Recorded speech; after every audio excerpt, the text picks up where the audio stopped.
जितनी ताकत है अमृतसर के लिए तारीफ कर दो खुदावंद जोर से।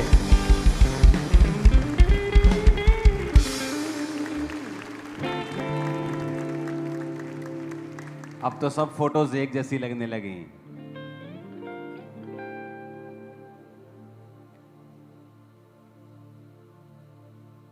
मेरा दर्शन है किलोमीटर्स में चर्च बनाना और खुदावंद उसे पूरा करेगा।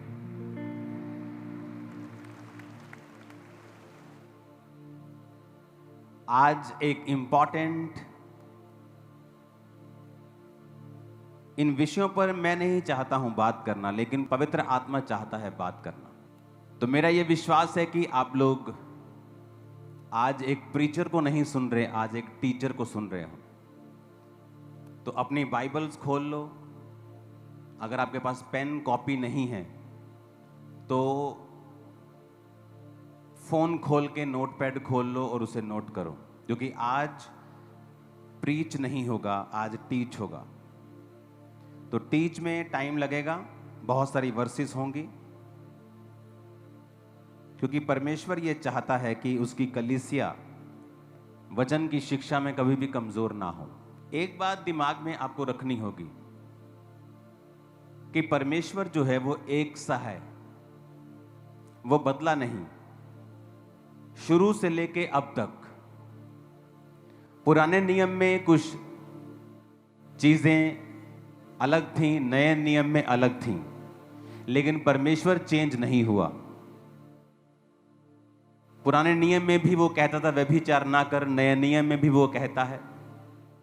पुराने में भी वो कहता था अपने माता पिता का आदर कर, अब नए नियम में भी वो यही कहता है।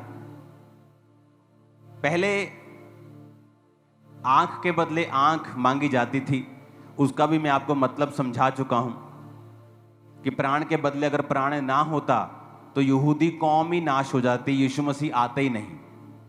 तो यीशु मसीह को बचाने के लिए, उस बीज को बचाने के लिए परमेश्वर ने ऐसा कहा था कि अपने दुश्मन से बदला लेना और आंख के बदले आंख और प्राण के बदले प्राण, ताकि तुम्हारी कौम बची रहे, ताकि मेरा जो उद्धार करता है, मेरा बेटा जो है, मैं खुद जो आने वाला हूं, मैं आ सकूं।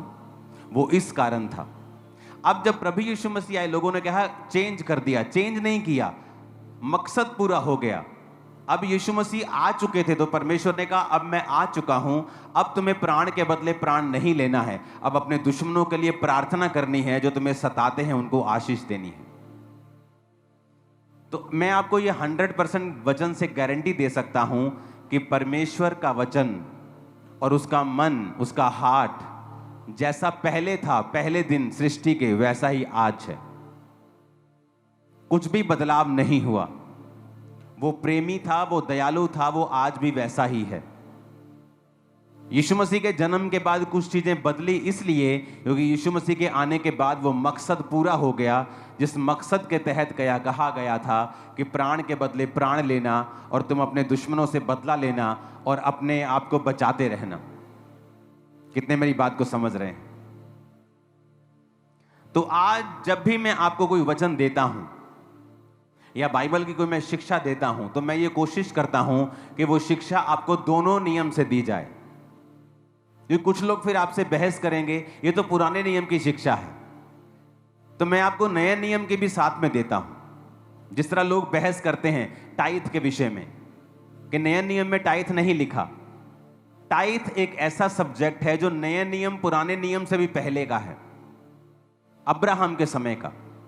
तब वचन नहीं आया था, व्यवस्था नहीं थी मूसा की, फिर भी अब्राहम अपनी कमाई का 10वां देता था। अब्राहम के बाद याकूब, इसहाक, ये कैसे ब्लेस हुए? क्योंकि ये अपने कमाई का टाइथ परमेश्वर को देते थे, ये उसको अपना पार्टनर समझते थे। तो इसीलिए मलकीसिदक के याजक को 10वां दिया गया। कौन था मलकीसिदक का याजक? जिसकी कोई वंशावली नहीं। ऐसा कैसे हो सकता है कि राजा हो और उसकी कोई वंशावली ना हो? क्योंकि वो यीशु मसीह को रिप्रेजेंट करता था उस समय, कि जिसकी कोई वंशावली नहीं, जो स्त्री से पैदा हुआ है, और अब्राहम ने उसको अपना टाइथ दिया था। यानी तुम भी अपना टाइथ मसीह को दोगे। तो वो नया नियम पुराने नियम से पहले था, व्यवस्था से पहले था। व्यवस्था तो बाद में आई कि व्यभिचार ना कर, पर यूसुफ जो पाप नहीं किया, पोतीपर की पत्नी के साथ। वो व्यवस्था से पहले था, पर उसके दिल को मालूम था कि यह गलत है, व्यभिचार। तो परमेश्वर एक सा ही है, उसने हमारा दिल कॉन्शियस जो है वो भी एक सा ही बनाया है। तो हमें यह समझना पड़ेगा कि परमेश्वर के वचन में क्या लिखा है कि टाइथ नए नियम से पहले, पुराने नियम से भी पहले था। पुराने नियम में भी टाइथ दिया गया, नए नियम में जीसस ने भी कहा अच्छा करते हो, पुदीने, सौंफ, जीरे का दशमांश देते हो, पर न्याय, दया, विश्वास को भी करते रहो, तुमने ये छोड़ दिए। परमेश्वर ने कभी टाइथ को अब्यूज नहीं किया, उसने इनकरेज किया और कहा अच्छा करते हो, क्योंकि टाइथ एक पार्टनरशिप है, एक कवनेंट है, एक वाचा है कि परमेश्वर तूने मुझे दिया है, मैं उस दिए में से तुझे वापस दूंगा। कितने मेरी बात को समझ रहे हैं? अब सबसे पहले हम ये देखेंगे कि जिन वचनों को लोग आज मिस इंटरप्रेट करते हैं, उन्हें परमेश्वर किस रीति से बोलता है। आज जो कुछ लोग अज्ञानता फैलाते हैं, अज्ञान के आड़ में, वो है ज्ञान नहीं, वो एक्चुअल में अज्ञानता है। तो हम ये समझेंगे कि बाइबल उस विषय में क्या कहती है। वचन कहता है, पौलुस जब वचन सुनाता था तो लोग घरों में जाके बाइबल खोल के जांच करते थे कि क्या ये वचन सही है जो पौलुस सुना रहा है। लेकिन आज की कलीसिया ऐसी है क्या कि आप घर जाके खुद भी इन वचनों को पढ़ें, क्या सच में मैंने सच बोला है, क्या सच में मैंने सही कहा है।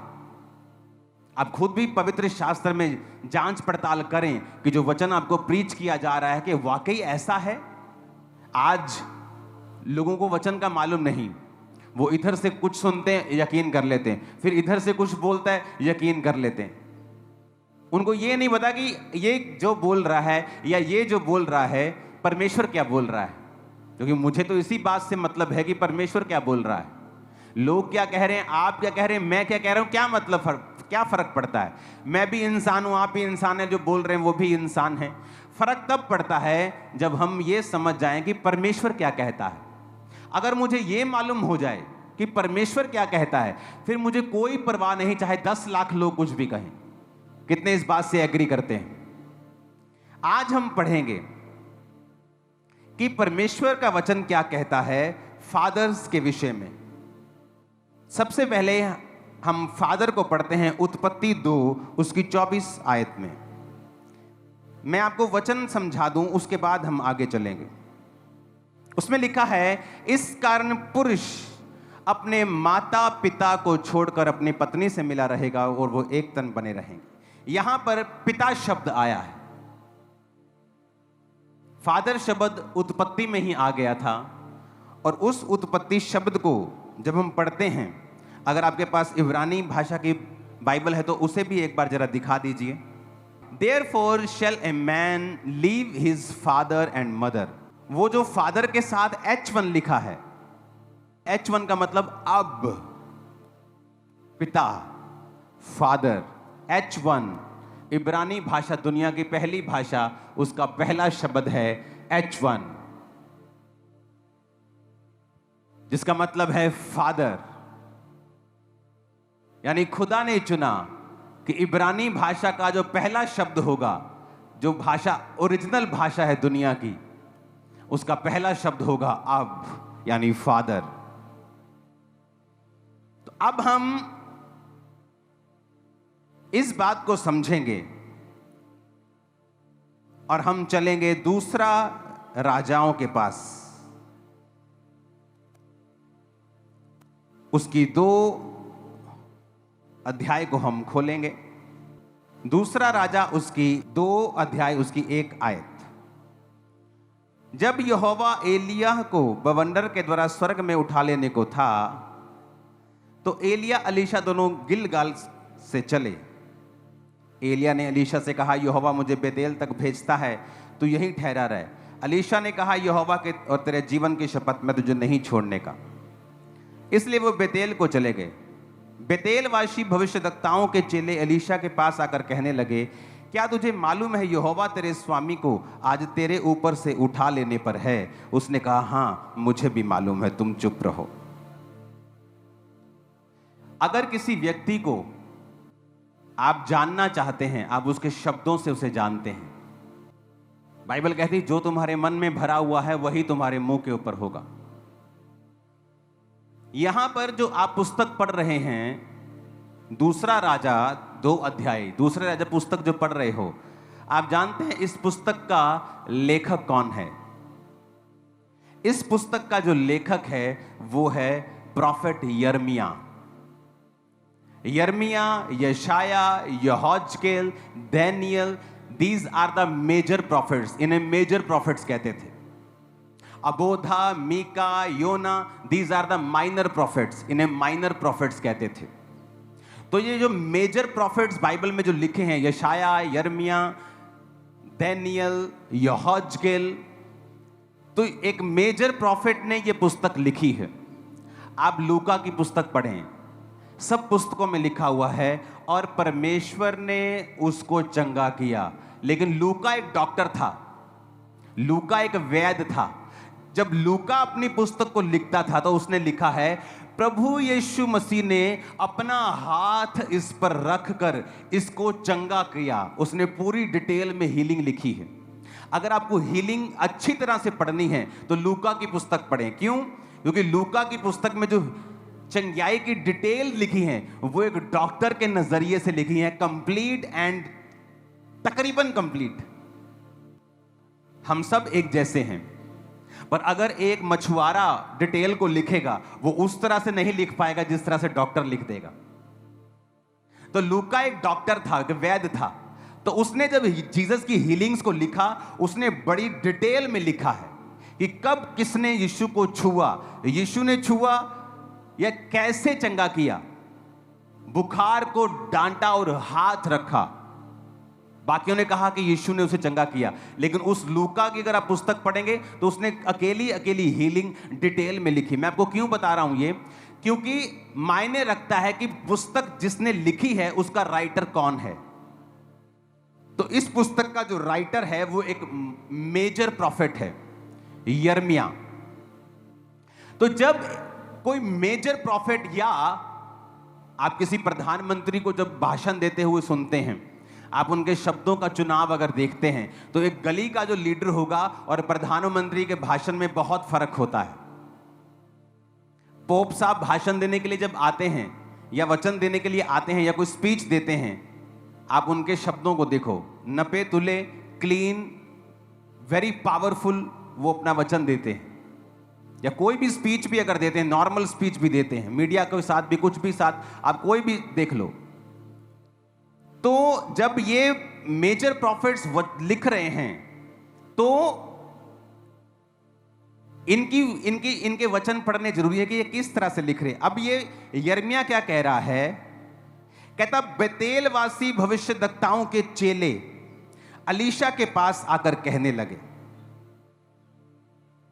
ये चेले थे, बेतेलवासी थे और अलीशा के पास आकर कहने लगे। हमें यह समझना पड़ेगा, अब एलिया और अलीशा दोनों स्वर्ग में जाने से पहले बात कर रहे हैं। एलिया स्वर्ग में उठाए जाने वाला है और ये दोनों बात कर रहे हैं। और यहां पर एंट्री होती है कि बेतेलवासी भविष्यद्वक्ताओं के चेले। अब दूसरा राजा 2:3 जब लिखा जाता है, and the sons of the prophets. Sons का अगर आप हिब्रू भाषा में पढ़ेंगे तो इसका मतलब है बेन, यानी एक मेजर प्रॉफिट। कहता बेन ऑफ प्रॉफिट्स। देखो हिंदी में चेले लिखा है, इब्रानी भाषा जो ओरिजिनल भाषा है उसमें चेले नहीं है, उसमें लिखा है बेन। बेन का मतलब होता है ए सन, एक बेटा। तो उसने कहा भविष्यद्वक्ताओं के बेटों में से अलीशा के पास आकर वो कहने लगे कि यहोवा तेरे स्वामी को ऊपर उठा लेने को है। क्या वो एलिया के शारीरिक बेटे थे? नहीं, वो उसके आत्मिक बेटे थे। अगर आत्मिक पुत्र, आत्मिक पिता का कॉन्सेप्ट नहीं होता तो एक मेजर प्रॉफिट ये गलती नहीं करता। वो चेले लिखता, वो कलीसिया लिखता, या उन किसी और शब्द से उनको लिखता, कहता द पेन ऑफ प्रॉफिट्स। पेन का मतलब है a son, a builder of the family name. कहता वो आए और उसने कहा कि यहोवा आज, अब समझने वाली बात है, बड़े ध्यान से समझना, आज टीचिंग सुन रहे हो। मान लीजिए मैं पुस्तक लिख रहा हूं, ओके, और मेरे को परमेश्वर की समझ है कि ये एक्चुअल सिनेरियो क्या चल रहा है, और मैं लिख रहा हूं and the sons of the prophet came. Sons, वो सारे सन, सारे फॉलो करने वाले आए और कहने लगे। अब वो अगली बात जो लिख रहा है वो अपनी तरफ से नहीं लिख रहा, वो वही स्टेटमेंट लिख रहा है जो उन बच्चों ने एलीशा को दी। क्या कहता? आज यहोवा तेरे स्वामी को स्वर्ग पे ऊपर उठा लेने को है। अब जब मैं लिख रहा हूं कि वो आए, मेरी निगाह में वो सन्स हैं, बट जब वो सन्स आए, वो एलीशा को क्या कह रहे हैं कि तेरे स्वामी को, इब्रानी भाषा का 113 शब्द, तेरे एडॉन को, मतलब तेरे कंट्रोलर को, तेरे मास्टर को, तेरे ऑनर को, इब्रानी भाषा का 113वां शब्द। अब समझने वाली बात यह है, परमेश्वर का जो मसा था वो चेलों के ऊपर क्यों नहीं आया? क्योंकि जो दूसरे चेले थे, क्योंकि यिर्मयाह ने जब ये पुस्तक लिखी तो उसने वो अपनी तरफ से लिखा जो वो समझता था, जो है था कि the sons of the prophets came. पर आगे जो उसने लिखा वो स्टेटमेंट थी जो सन्स ने दी थी, क्या कि आज तेरा पिता तेरे कंट्रोलर को स्वर्ग में उठा लेने को है। मतलब वो भी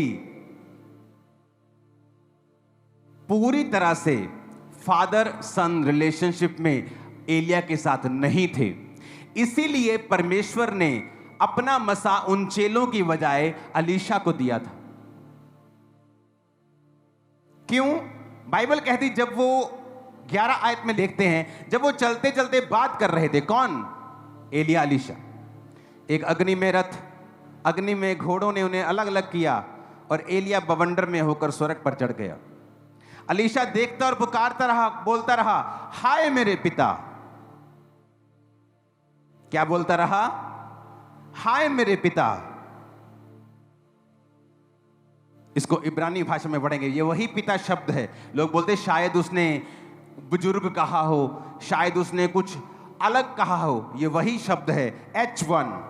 अब वही शब्द जो प्रभु के मुंह से निकला था कि इंसान अपने माता पिता को छोड़कर, ये वो वचन है जो खुदा के मुख से निकला था। अब यही वचन एलीशा ने कहा, हाय मेरे पिता, हाय मेरे अब। तो बाइबल कहती जब वो पुकार रहा था तो एलिया की जो चद्दर थी वो नीचे गिर गई, और जब उसने उठाई तो वो मसा और वो आत्मा एलीशा के ऊपर ठहर गया। एलीशा ने कहा, एलिया कहता आज मुझे स्वर्ग पे उठा लेने को, तू चला जा। एलीशा मना करता रहा। जब उसने बार बार मना किया तो उसने, एलिया ने कहा तुझे क्या चाहिए बता। उसने कहा मुझे तेरी आत्मा का दुगना भाग चाहिए। बहुत से लोगों को पता क्या लगता है दुगना भाग मतलब? अगर एलिया के पास 100 मसा था तो एलीशा के पास 200 था। ऐसा नहीं है। पुराने नियम में जो बड़ा बेटा फैमिली का होता था उसको दुगना हिस्सा मिलता था। अगर मान लीजिए मेरे पास 1 किलो सोना है और मेरे 10 बच्चे हैं, मैं सबको 100-100 ग्राम दे दूंगा। लेकिन जो बड़ा बच्चा होता था उसको 100 ग्राम नहीं मिलता था, उसको 200 ग्राम मिलता था। तो वो जो 10 बच्चे होते थे उनके 11 हिस्से आप मान लो करके, 2 हिस्से पहले बेटे को दिए जाते थे या बेटी जो भी पहलौठा होता था, और बाकी 9 बांट दिए जाते थे। तो एलीशा इस बात पर क्लेम कर रहा था कि तू ही मेरा फादर है और मैं जेठा होने के नाते क्लेम करता हूं, क्योंकि क्लेम भी लीगल होना चाहिए, नहीं तो वो रिजेक्ट हो जाता है। मैं क्लेम करता हूं कि दुगना मसा मुझे दिया जाए। तो दुगना मसा इसलिए एलीशा को मिला था क्योंकि वो उसने अपना प्रूफ किया था अपने पिता को ना छोड़ के कि मैं तेरा रियल स्पिरिचुअल सन हूं और मैं लोगों की बातों में नहीं आने वाला हूं। और इसलिए एलिया ने कहा था, तूने कठिन बात मांगी है, पर अगर तू वचन पे चला है और दूसरा तेरी आत्मिक आंखें भी अगर खुली हैं तो मुझे स्वर्ग में जाता हुआ देख लेगा। तू सिर्फ शारीरिक रूप से मेरी अधीनगी नहीं कर रहा है, आत्मिक रूप से भी तू प्रभु के साथ अगर वफादार है तो वो आत्मिक बवंडर तुझे दिखेगा और तुझे दुगना मसा मिल जाएगा। कितने मेरी बात को समझ रहे हैं? तो यहां पर Elisha is not only faithful to God and to his mentor, to his spiritual father also.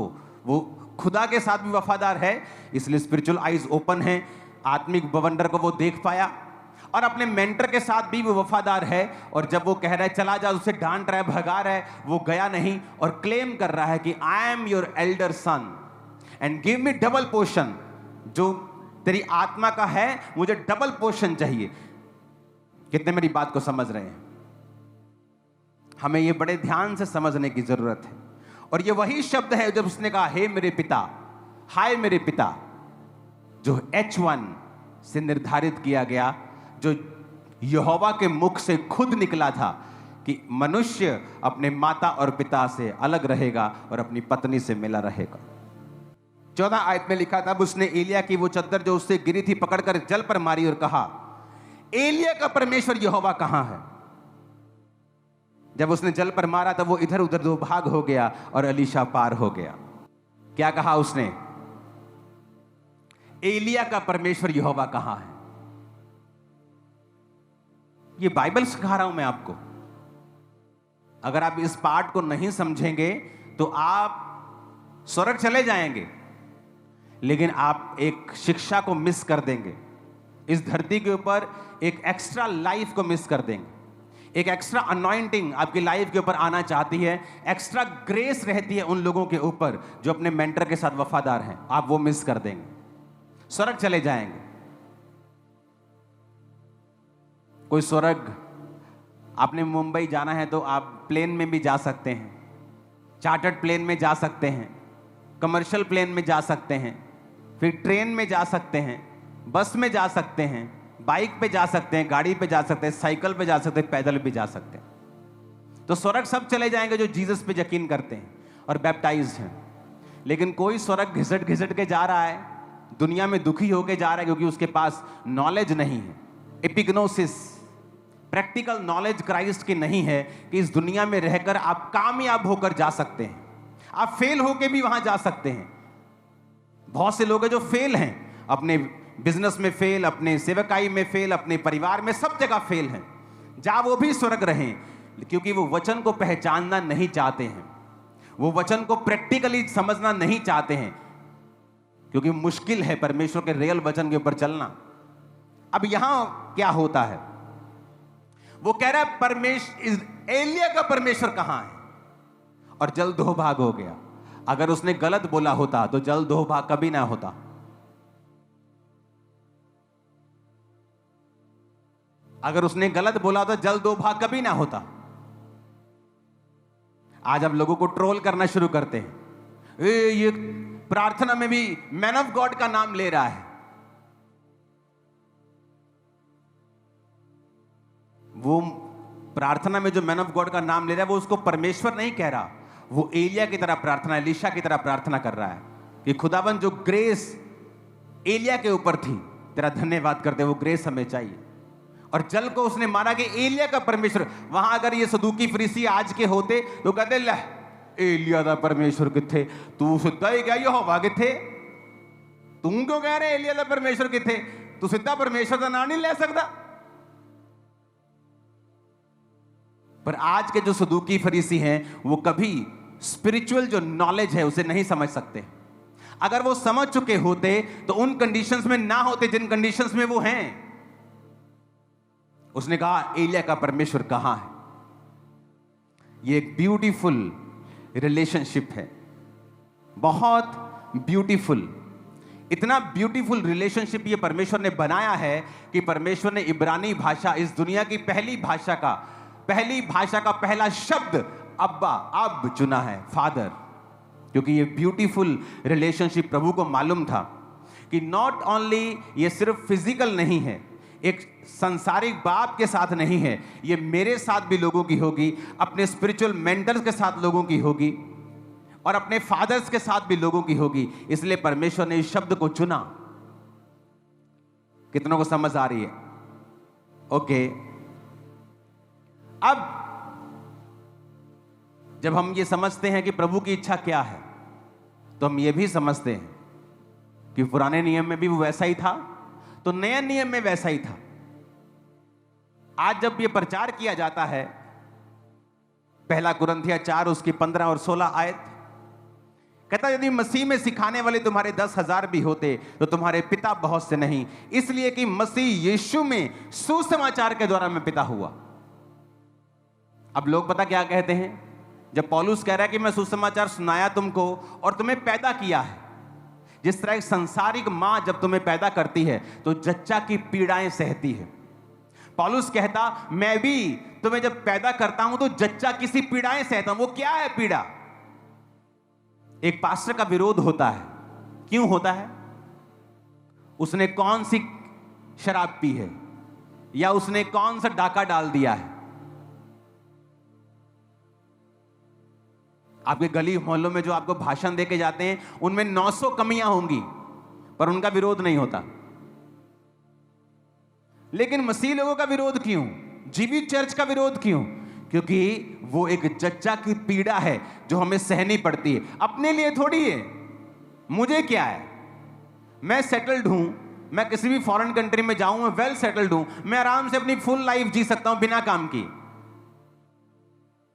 लेकिन जब आप बच्चे पैदा करते हैं स्पिरिचुअल, तो आपको जच्चा किसी पीड़ाएं होती हैं। अगर जच्चा किसी पीड़ाएं होती हैं तो हमें हक है कि लोग हमें स्पिरिचुअल फादर कहें, और परमेश्वर भी ऐसा ही कहता है।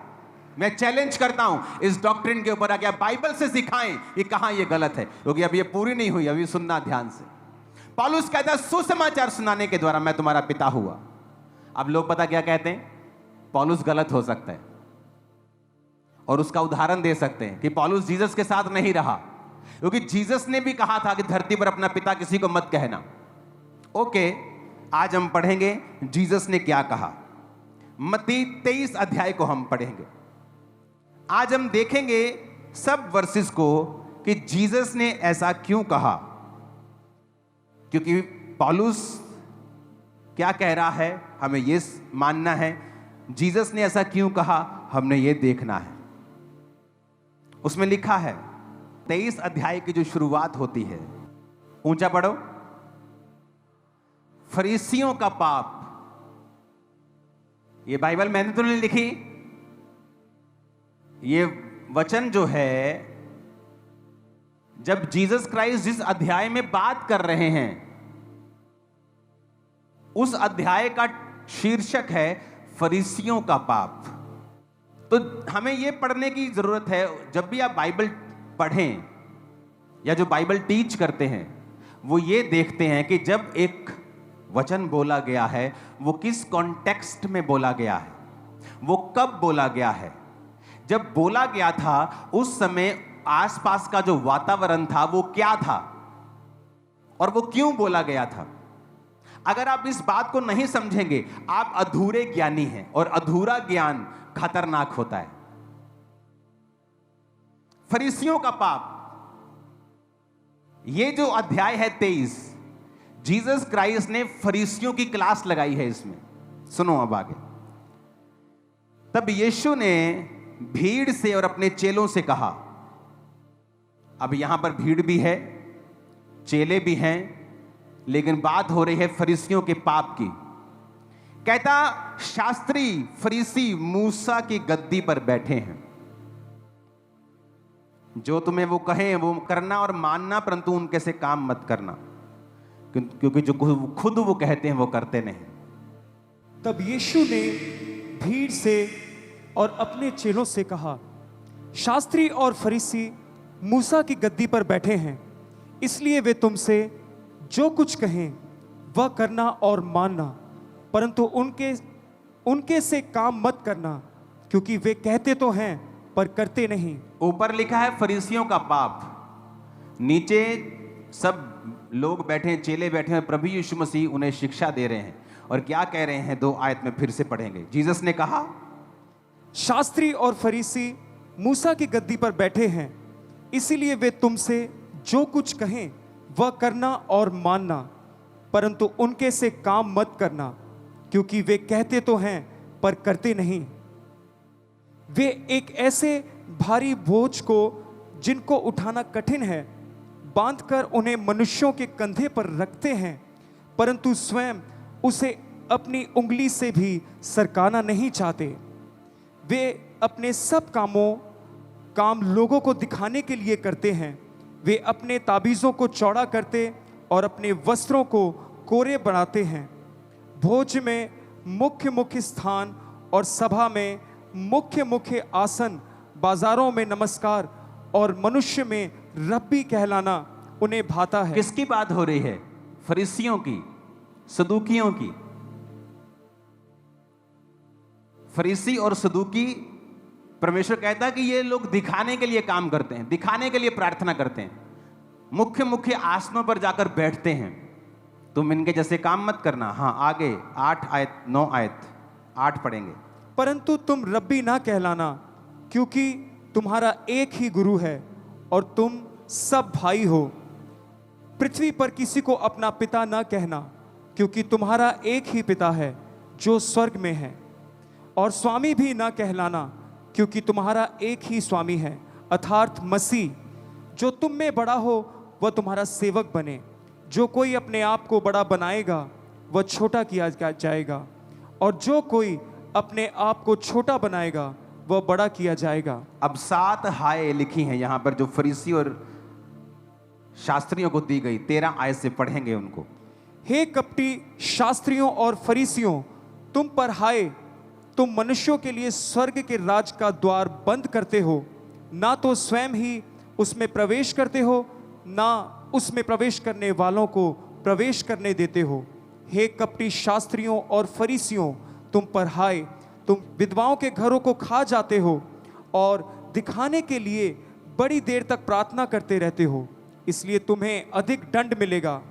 हे कपटी शास्त्रियों और फरीसियों, तुम पर हाय, तुम एक जन को अपने मत में लाने के लिए सारे जल और थल में फिरते हो, और जब मत में वह आ जाता है तो उसे अपने से दूना नारकीय बना देते हो। हे अंधे अगवो, तुम पर हाय, जो कहते हो कि यदि कोई मंदिर की शपथ खाए तो कुछ नहीं, परंतु यदि कोई मंदिर के सोने की सौगंध खाए तो उससे बन जाएगा। हे मूर्खों और अंधो। कौन कह रहा है मूर्खों और अंधो? कौन कह रहा है? प्रभु यीशु मसीह कह रहे हैं। कहता है, हे मूर्खों, हे अंधो। आज का अगर कोई सदूकी फरीसी प्रभु को सुन रहा होता, कहता ले तू आप है ना जिद्दां तेनू सारे उदा दे दिखदे आ। पर परमेश्वर कह रहा है, हे मूर्खों, हे अंधो, तुम पर हाय। 7 हाय दी।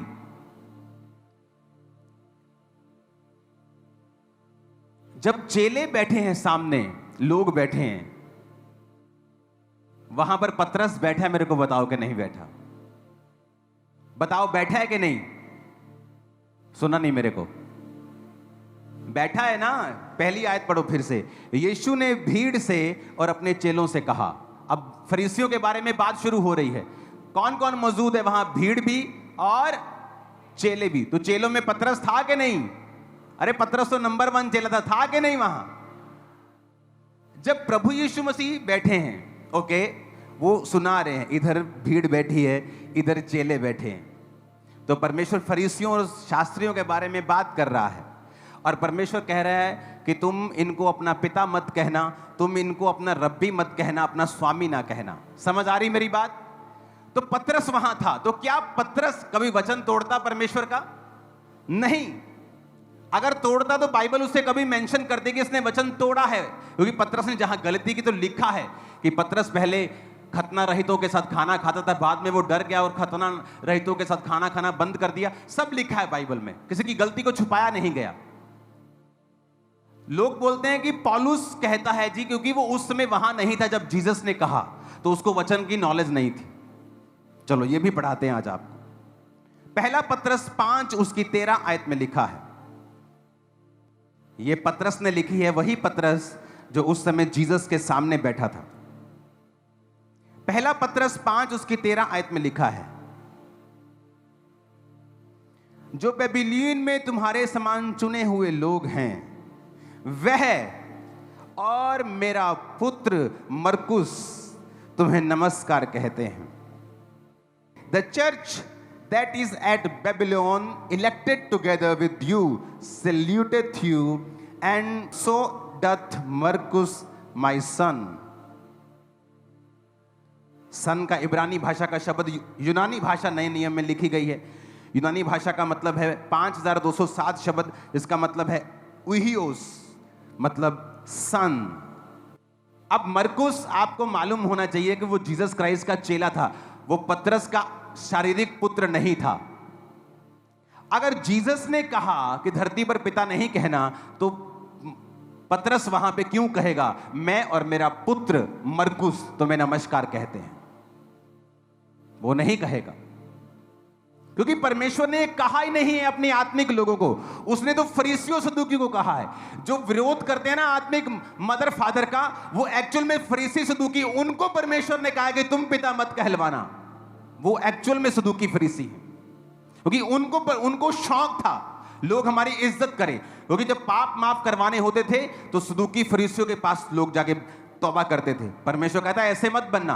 अब अगर आपने पाप माफ करवाने हैं तो मैं ये नहीं कहता हूं मेरे पास आओ, मैं तुम्हारे लिए प्रार्थना करूंगा। मैं आपको बोलता हूं जाओ और खुदा से प्रार्थना करो, वो तुम्हारे पाप माफ करेगा, क्योंकि वो तुम्हारा परमेश्वर है। अब बदल गया है, लेकिन आत्मिक शिक्षा चेंज नहीं हुई है। यहां पर पतरस कह रहा है मैं और मेरा पुत्र मरकुस तुम्हें नमस्कार कहते हैं। अगर जीसस ने ऐसा कहा तो फिर एक और बात उसने कही है, कहता फिर धरती पर किसी को रब्बी और टीचर भी ना कहना। फिर अपने टीचर को टीचर क्यों बोलते हो तुम लोग? हैप्पी टीचर डे क्यों करते? बंद कर दो, क्योंकि जीसस ने कहा धरती पर फिर टीचर भी किसी को नहीं बोलना। पर तुम सिर्फ पिता के पीछे क्यों पड़े हो? क्योंकि तुम शैतान से हो, और तुम इस ब्यूटीफुल जो रिलेशनशिप है, जो एक आत्मिक परमेश्वर ने कलीसिया को एक गिफ्ट दिया है, तुम उसे खराब करना चाहते हो, जबकि ये होगा नहीं। तो परमेश्वर ने भी यही कहा है कि धरती पर रब्बी ना कहना। रब्बी कौन थे? सिखाने समझाने वाले। टीचर ना कहना किसी को। अगर आप इस शब्द को यूनानी भाषा में पढ़ेंगे तो उसने कहा धरती पर किसी को टीचर ना कहना, तो आप क्यों हैप्पी टीचर डे बोलते हो? फिर अगर उसने कहा कि धरती पर अपना पिता किसी को नहीं कहना, तो फिर अपने पिता को पिता क्यों कहते हो? घर पे अपने पिता को ब्रो क्यों नहीं कहते हो? कह के देखो एक बार डैडी को, ए ब्रो, तो डैडी जुत्ती लेकर तुम्हारा ब्रो सीधा कर देगा पूरा।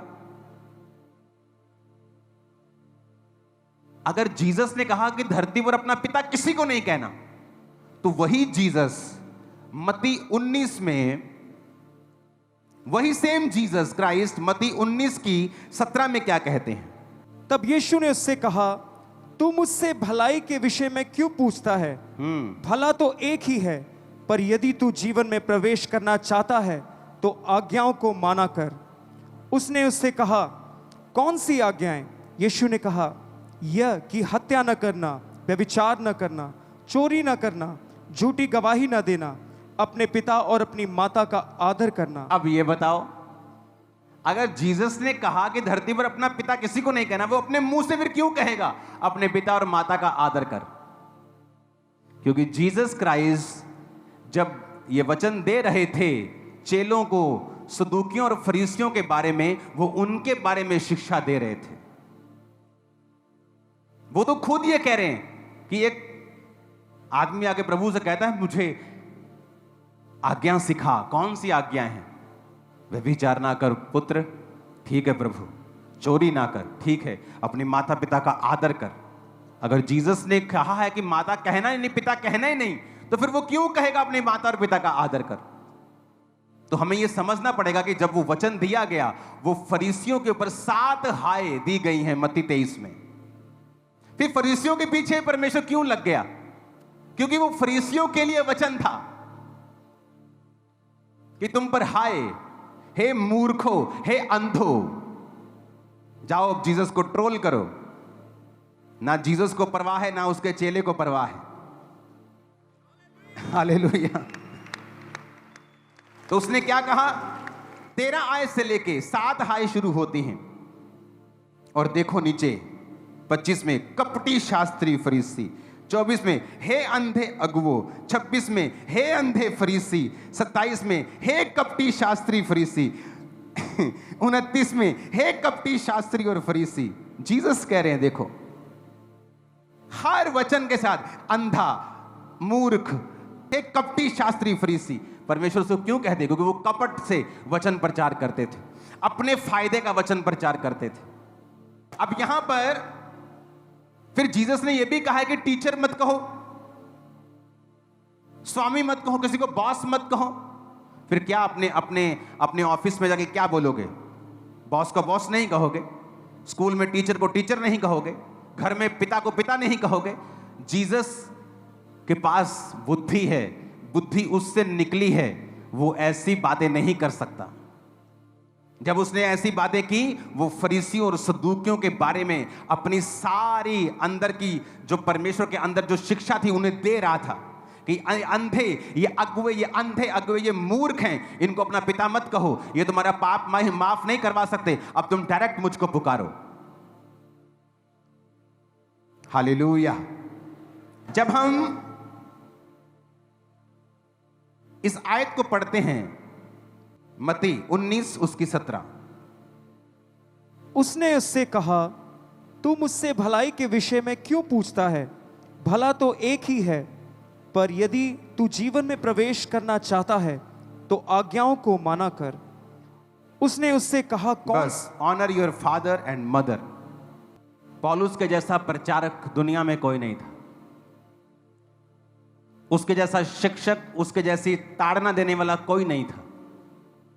आज भी यूरोप में चले जाओ, मैं वेनिस में था, इटली में, जो दुनिया की सबसे खूबसूरत जगहों में से लोग घूमने जाते हैं, वहां हर गली में मैंने चर्च देखा। कारण पौलुस, राजा का चर्च था, लोगों का चर्च था, हर गली में चर्च। कारण क्या? पौलुस एक समय वहां पे गली गली में जाकर जीसस क्राइस्ट के बारे में बता के, और वचन कहता है जगह नहीं रह गई थी प्रचार करने की, इतना प्रचार किया उसने।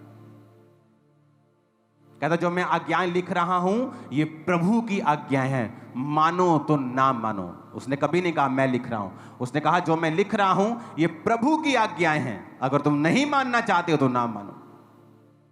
वो कहता है पहला तिमुथियुस 1 उसकी 2 में, तिमुथियुस के नाम जो विश्वास में मेरा सच्चा पुत्र है, पिता परमेश्वर और प्रभु यीशु मसीह की ओर से तुम्हें अनुग्रह, दया और शांति मिलती रहे। तिमुथियुस के नाम जो विश्वास में मेरा सच्चा पुत्र है, पिता परमेश्वर और हमारे प्रभु यीशु मसीह की ओर से तुझे अनुग्रह, दया और शांति मिलती रहे। कहता तिमुथियुस के नाम जो विश्वास में मेरा सच्चा पुत्र है। क्या पौलुस आत्मिक नहीं था? लेकिन वो तिमुथियुस को कह रहा है जो विश्वास में मेरा सच्चा पुत्र है। अब 5043वां शब्द यूनानी में जिस इस पुत्र को जब लिखा गया तो उसका मतलब है एक टेक्नॉन, जिसका मतलब है ए चाइल्ड एज प्रोड्यूस्ड। लोगों को लगता है कि शायद वो सांकेतिक भाषा में बोल रहा होगा, उसने ऐसा सच में नहीं कहा होगा, सांकेतिक भाषा में, क्योंकि वो बुजुर्ग था या बड़ा था इसलिए वो ऐसा बोल रहा होगा। पर देखो असली भाषा में बाइबल पढ़ो, उसने कहा टेक्नॉन ए चाइल्ड एज प्रोड्यूस्ड, जैसे एक बच्चा, अपना बच्चा, पुत्र, हे पुत्र तिमुथियुस के नाम जो विश्वास में मेरा सच्चा पुत्र है। पतरस कहता है मैं और मेरा पुत्र मरकुस, मरकुस उसका पुत्र नहीं था, आत्मिक पुत्र था, मैं और मेरा पुत्र मरकुस कलीसिया को नमस्कार कहते हैं। आई सल्यूटेड यू, मैं तुम्हें ग्रीट करता हूं, मैं और मेरा पुत्र मरकुस। ऊंची आवाज में बोलो हालेलुया। फिलेमोन 1 उसकी 10 आयत को पढ़ेंगे। कहता मैं अपने बच्चे एनीमुसुस को लिए। ये कौन कह रहा है? ये भी पौलुस कह रहा है। हम पतरस को पढ़ गया, पौलुस को पढ़ लिया, एलिया को पढ़ लिया, अलीशा को पढ़ लिया और जीसस को भी हमने पढ़ लिया। फिर से पढ़ेंगे इस आयत को। मैं अपने बच्चे उनेसिमुस के लिए जो मुझसे मेरी कैद में जन्मा है तुझसे विनती करता हूं, वह तो पहले तेरे कुछ काम का ना था, पर अब तेरे और मेरे दोनों के बड़े काम का है। अब पौलुस बंदा है कि जनानी है? दसो हैं? पर की कह रहे हो? दोबारा पढ़ना जरा। मैं अपने बच्चे उनेसिमुस के लिए जो मुझसे मेरी कैद में जन्मा कहता, है। आदमी कह रहा है, आदमी कहता मुझसे मेरी कैद में जन्मा है। जब मैं जेल में था मैंने इसको जन्म दिया है। अरे भाई तूने कैसे जन्म दे दिया? तू तो आदमी है। और कैसे संबोधित कर रहा है? मैं अपने बच्चे उनेसिमुस के लिए जो मुझसे मेरी कैद में जन्मा है तुझसे विनती करता हूं। पौलुस कह रहा है अगर आप बच्चों को जन्म दे सकते हैं तो आप स्पिरिचुअल फादर हैं। अगर मैं मैरिड हूं और मेरी वाइफ है तो हम दो नहीं हैं, हम एक ही हैं। लेकिन आप अपनी मेरी वाइफ को स्पिरिचुअल फादर थोड़ी बोलेंगे। आपके अंदर सेंस भी खुदा ने दी है, आप उसे मदर कहेंगे। मैं अपने स्पिरिचुअल फादर की वाइफ को स्पिरिचुअल मदर बोलता हूं, सिस्टर नहीं बोलता। कोई इसे ना जाने तो अपनी मूर्खता के कारण ना जाने, लेकिन यहोवा का वचन यही कहता है। मैं आपको चैलेंज करता हूं वचन के बीच से। कहता मैं अपने बच्चे उनेसिमुस के लिए जो मेरी कैद में मुझसे जन्मा है। सन सेम शब्द यूज किया गया 5043वां शब्द जब पौलुस ने कहा सन टेक्नॉन, a child as produced. Spiritual father, spiritual daughter, spiritual son, ये रिलेशनशिप हेवन ने बनाई है। ये दुनिया की मोस्ट ब्यूटीफुल रिलेशनशिप है। और जब शैतान इसे अब्यूज करने की कोशिश करे तो उनको सदूकी और फरीसी कहना मत भूलना, जो इसको अब्यूज करने के, इसको गाली निकालने की कोशिश करते हैं। मेरी उनके साथ कोई नफरत नहीं, लेकिन मैं जानता हूं परमेश्वर ने मुझे सच्चाई को प्रचार करने के लिए चुना है। Hallelujah, hallelujah. अब जहां फरीसी और सदूकियों की बात हो रही है, उन पे हाय आ रही है हर वचन में कपटी।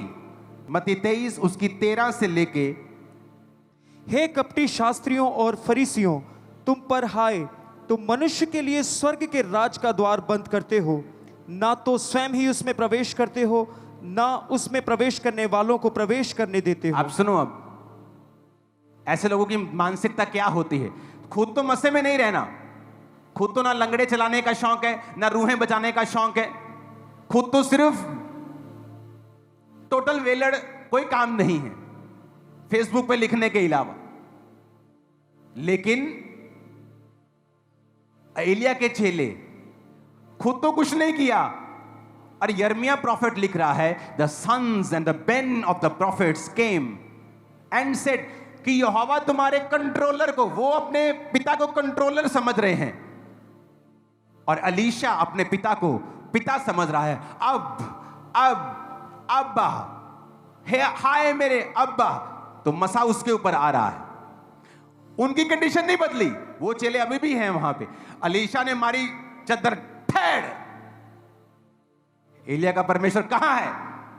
नदी दो भाग हो गई, सारे एलिशा के सामने झुक गए। सुनो मेरी बात, खुद कुछ नहीं कर रहे, खुद कुछ नहीं कर रहे।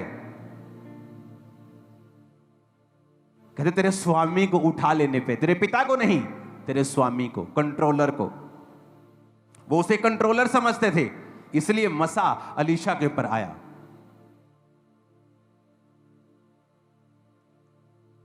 मैंने प्रार्थना की, खुदाबंद जो ग्रेस मेरे स्पिरिचुअल फादर के ऊपर मुझे चाहिए, मैंने बहुत प्रेयर्स की हैं। लेकिन आज जब वचन की कमी होती है, आप ऐसी प्रार्थना करने वाले को भी डांटते हो और जिसने प्रार्थना की होती है, अगर उसमें वचन की कमी है, वो भी इस बात के लिए डर जाता है। उसने कहा एलिया का परमेश्वर कहां है, और मारा चद्दर को और 2 भाग कर दिया। वहां अगर सदूकी फरीसी तो बोलते ए क्या एलिया एलिया लगाई, वो चला गया, तू क्यों नहीं कहता कि यहोवा कहां है?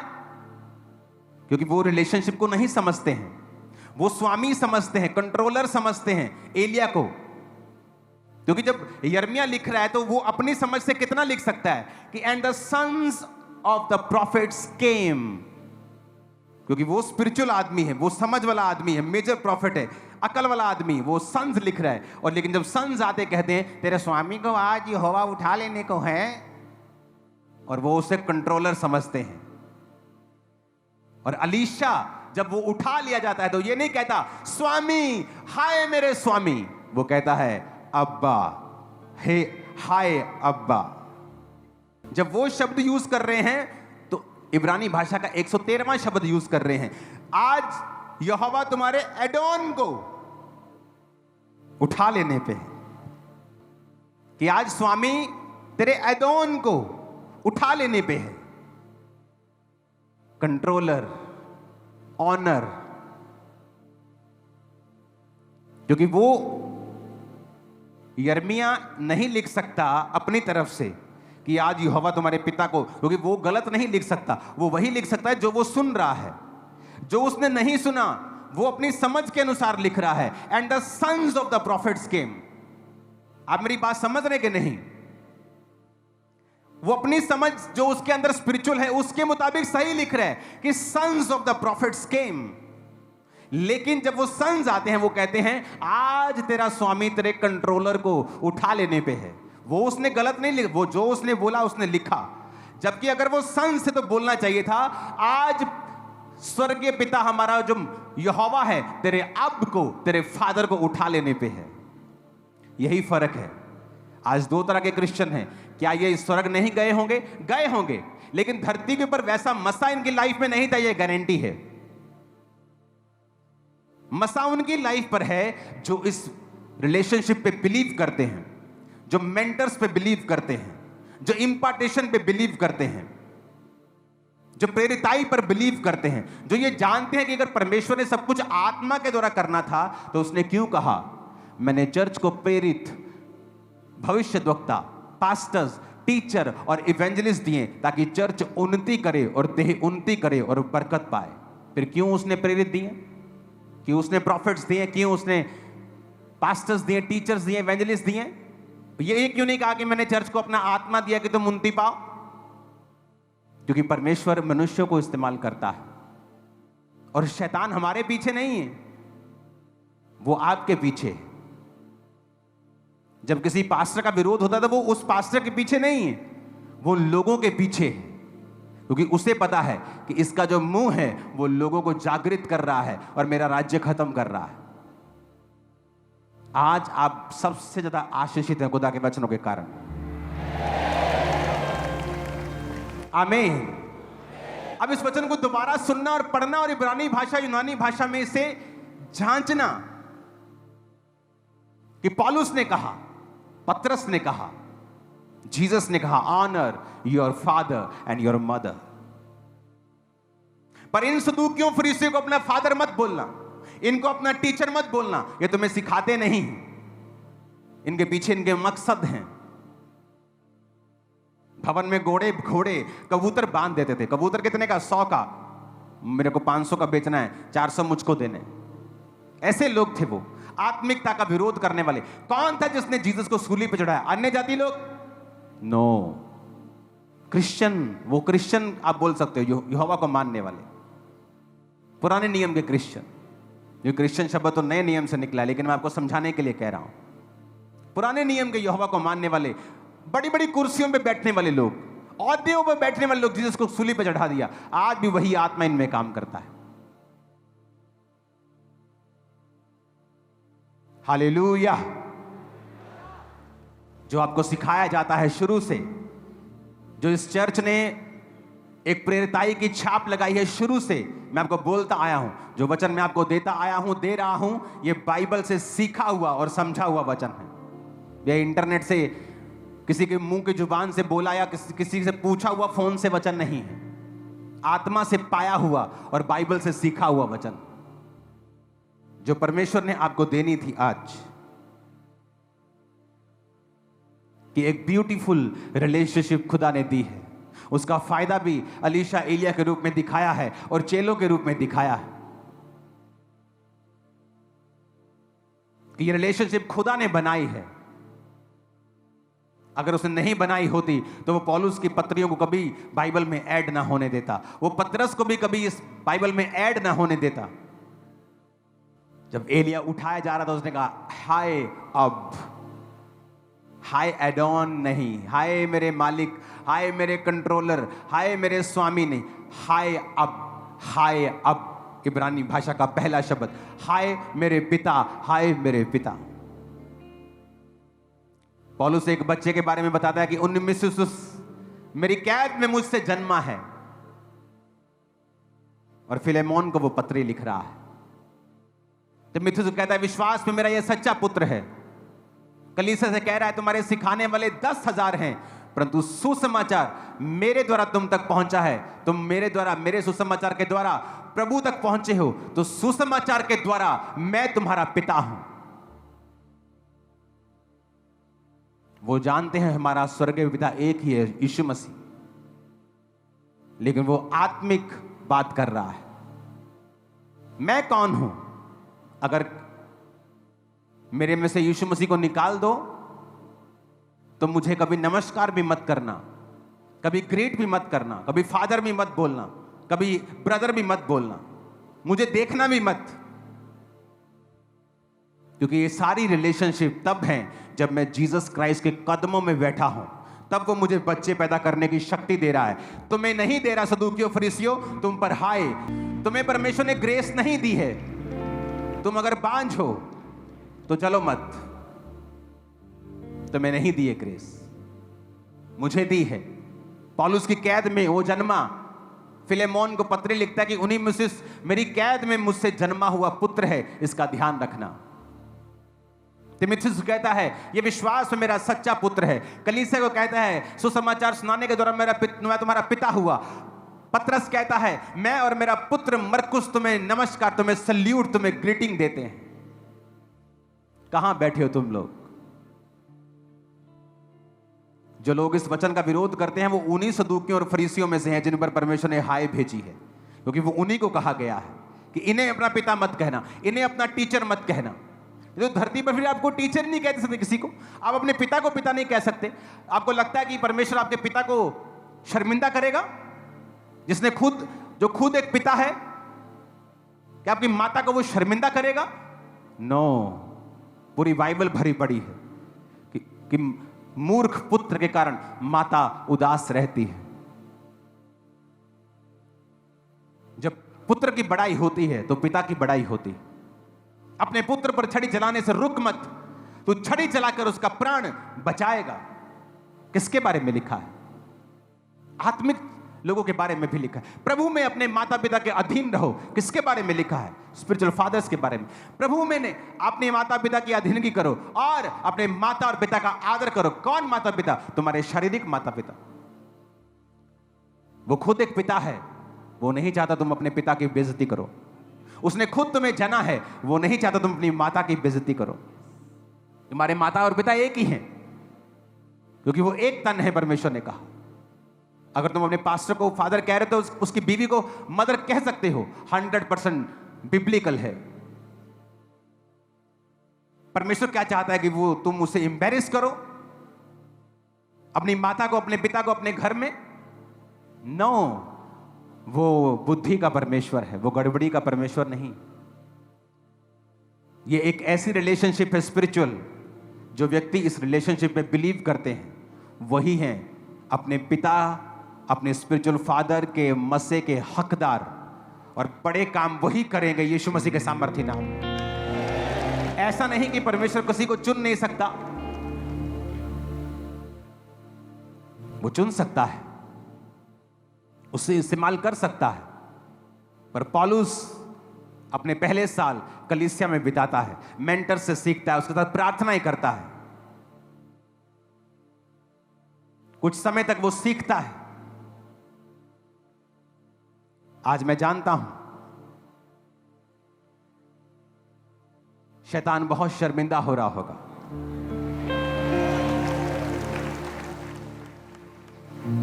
हालेलुया। इस वचन को कम से कम 7 बार सुनना, तब समझ पूरी तरह से आने वाला है।